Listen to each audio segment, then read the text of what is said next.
I'm reading a book called Letting Go, and I came across this way of living in a way, um, which requires us to let go of every emotion that comes. And this letting go is linked to this concept of surrender fear, surrender negativity in general, because this is what haunts us, I guess, the most. Um, but I think what's also important is to surrender pleasant experiences as well. I find it fascinating that every single moment in life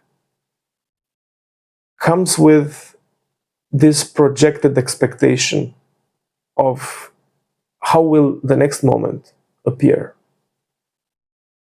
right? And it can be both ways. It can be either a positive expectation that that the next moment will be as pleasant as this one, or a negative expectation, like I'm pretty sure that this moment will end and something more monotonous will happen, or I'm going back to things which I don't enjoy. So there is this constant tension of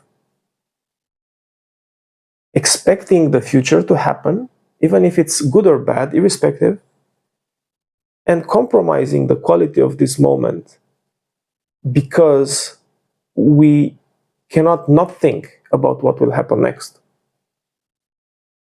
And I believe that this concept of surrendering one's current state, no matter if you feel good or bad, is the key to actually enjoy and live in the moment, right? Because people, including me, have a very difficult time to grasp it. What does it mean to live in the present? And in my life, I experienced the purest joy when I was able to live in the present moment. And even if that sounds easy and intuitive, it's very strangely the most difficult thing that we can not do, if you want. So, why surrender, especially those pleasant moments? Why let go of those moments? Because those pleasurable moments, the moments when you enjoy something, if you want that thing to keep going, it means you are already projecting the end of that pleasurable activity in the future, and you start to plant the seeds of sadness or of clinging, you know, to the same state. You are experiencing something pleasurable, and then you start in the back of your mind to resist the future because likely, based on past experience, the future will bring a stop to what you're currently experiencing. So you are somehow resisting those very pleasurable moments because you are expecting them to end. And I think you can see that mostly in kids. I experienced that when I was a kid. Whenever I had, for example, my cousin coming to visit, or we were spending time together, the first thing I wanted to know is when he will leave, when he will go back. So I can anticipate more or less for how long I can actually enjoy myself and don't think about anything else. And when should I start to become a bit sad, maybe, or start to um, prepare his leave. And this is how we do it also when we become adults. Whenever we engage in an activity, we have this like time limit on it. And if we were not to have this time limit, we would not really enjoy it to the fullest. Especially, I mean, this is my case. Whenever I go and do something, if I don't know how much time I have to do that thing, I always have this constant nagging of, okay, how much should I stay here, right? What's the plan? What should I do next? When should I switch to the next activity? And that robs, in a way, the real joy of being with that person in that moment, with that activity in that moment. Always having to know and anticipate when this thing will end is the very thing that cannot keep us present with that thing. And this is, of course, on activities that we enjoy. But of course, this happens also with the negative or the less pleasant activities. When we enjoy in those kind of activities, we dread them. We would like them to go away. We are starting to live in our minds in a better, more favorable future. But the outcome is more or less the same. The outcome is that we never really get to live to the fullest the experience that we have in our face, right? That we are being faced with. And this concept of surrendering is of huge help, at least for me, because it gives me a good excuse for not thinking into the future. And even if that might sound like, not a good strategy for going through life, it's an interesting way of experiencing what you're actually living, especially if what you're living is not always something you can anticipate. If you're going through a phase of confusion, of unpredictability, of discovery, surrendering the state of friction with anticipating an outcome or with anxiety about something that might happen or might not happen, and actually staying with that thing in front of you, surrendering that emotion in a way in which you are not fueling with more thought. I believe it's of great help. So the mechanics of surrender are very easy, not very simple to implement, but are easy conceptually. They are not easy because the mind will hijack the process, of course. But in terms of process itself, it's very simple. And it says that whenever you get a surge of emotion, you don't start to think about the negative background that caused the emotion. Sometimes it's not even possible to know what caused it, what triggered it. But instead, just disrupt the thought, ideally by a physical action, right? It can be as simple as a deep breath. This helped me a lot. So whenever I feel a surge of emotion I didn't anticipate and disrupts me from whatever I'm doing, it might be a pleasurable thing, it might not be necessarily pleasant, doesn't matter. It's a day-to-day, right, activity. So just a deep breath typically breaks the pattern, or at least makes me conscious of the wave of emotion that I'm starting to feel all of a sudden. Just a deep breath, right? And that gives me the gap in which I can now choose something different. Or choose in general. I think it's a better way of putting it.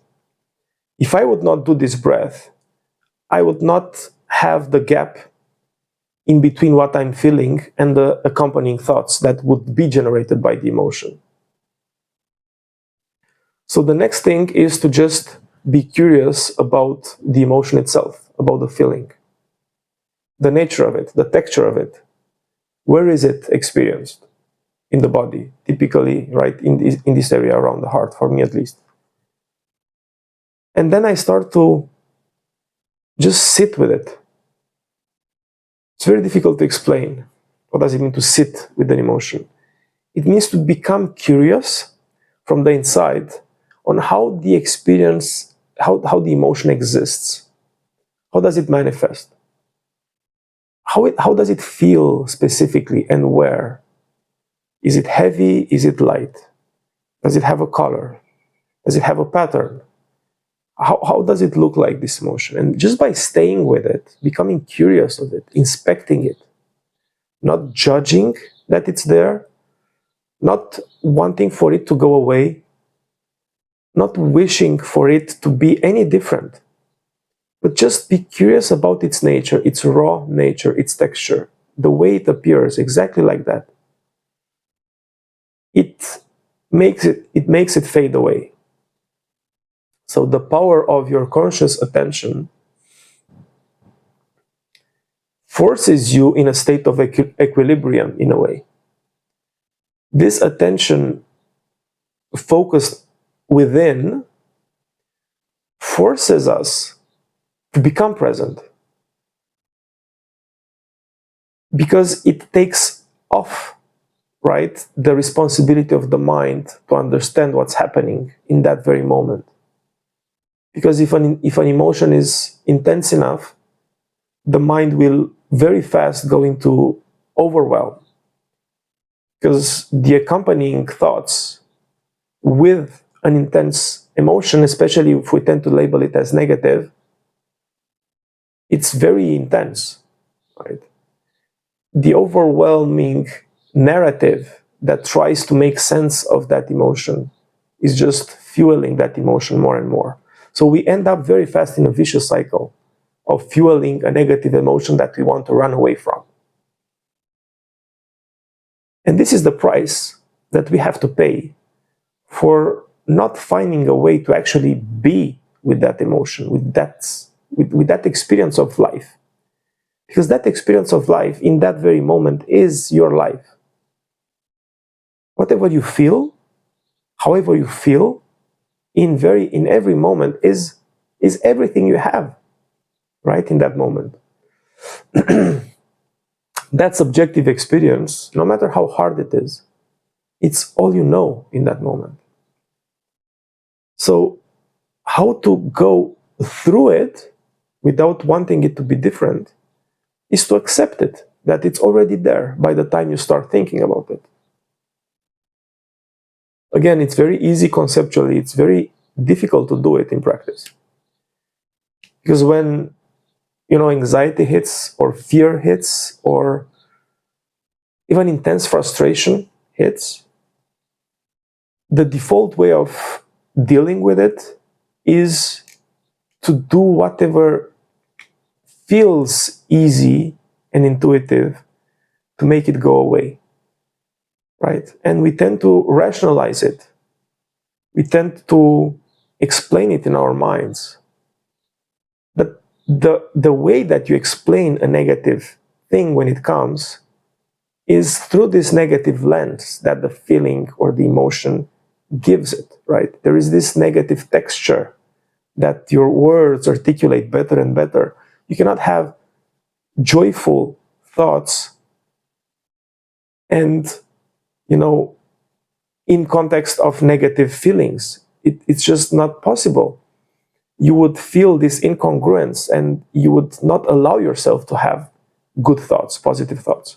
And even if they come, they are very fast dispersed and invalidated by this more pregnant, and immediate and overwhelming sensation of negativity that you experience. So thoughts are no use there. Again, if it's possible and you catch yourself with the emotion, the way you surrender it is not wanting it to go away, paradoxically enough. And you surrender it to a higher power, if you want, right? To a divine entity, to someone beyond yourself and your limited capabilities to deal with it in that moment. You surrender it. You let go of it.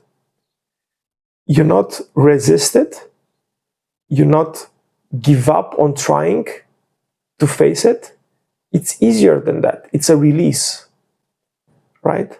It's a release of the attachment, of the importance that you put on yourself, on the pressure that you put on yourself to deal with it in one way or another.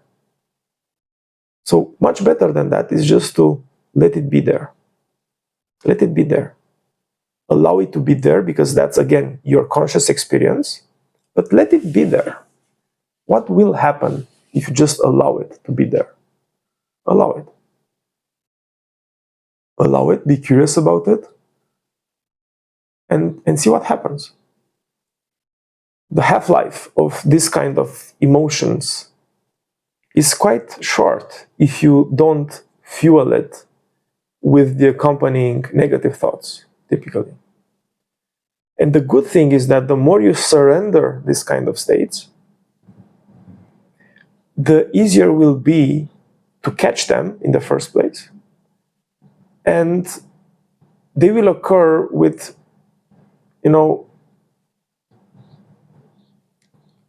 let's say, not so frequent anymore. Why? Because there is no payoff anymore, right? You don't get fueled from it anymore. And negative energy is also a payoff sometimes. Otherwise, we would not have it. But it's just a maladaptive reward in a way, right? This vicious cycle of feeling something, then thinking in a negative way about it, then fueling that emotion with the thoughts, which then generate more thoughts. This is a very strange cycle of getting a payoff, a reward out of it, right? You feel a surge of energy. That energy is fuel, right? Of course, it's not a good kind of fuel, but it's fuel nevertheless. You could steer it, you could use it for doing things which typically are meant to take you out of the state, right? This is like a survival kind of state. This kind of fearful, anxious states are meant to make you move, to avoid or create better present circumstances for yourself. But more than anything, they rob you of actually living in full alignment with what's happening in that moment, however that presents itself. Surrender. Let that thing be there. It's in you anyway. It's not outside. It's yours. If it's there already. Allow it. And the moment you allow it, the moment you don't want it away, the moment you don't criticize its presence, the moment you don't want it to be different, or postpone it, or, the moment you give yourself the gift of actually going through whatever you're going through without judgment, without over analysis and over criticizing that, the moment you give yourself that gift, the same divine entity, if you want, the same higher power will show you love in that moment, will give you what you think you are missing. So trust in that and surrender. And the more you surrender, the more you realize that everything that happens, all accompanying emotions for the human experience, are meant to be surrendered. Because if you surrender them, then you don't get attached to them. You are not forced to think about them. You're just living them. If it's a pleasurable experience, you live it fully. If it's a negative, bad experience or bad feeling, you live it fully. You live fully with whatever happens and however the subjective experience appears. And that's it. That's a life of full alignment. That's a life of living in flow. You don't want things to be different than they are, and things will always be the way you make them be. you get to choose how you make them. Because once you don't push anything out because you want it to be different, then you own everything that happens within you. To the point of now being able to frame a certain so-called negative experience in a positive way in real time. First, you have to be able to accept it fully, to surrender it. And then, with enough practice, you are able to not only surrender it, but even welcome it, because you know that this emotion maybe is on the back of some positive anticipation that you are experiencing now, right? You start now to imagine a positive future, and you put that tension on the back of this positive anticipation of that future. You don't call it anxiety anymore, you call it anticipation, and you enjoy it, and you value it. And it all starts with being okay with however you feel in each moment. Surrender. If it's difficult, give that feeling, give in to the feeling. If it's a pleasurable feeling, enjoy it fully and don't pollute it with the negative projection into the future that it will end and something worse will come, and start thinking about that instead. I hope this helps. Happy exploration.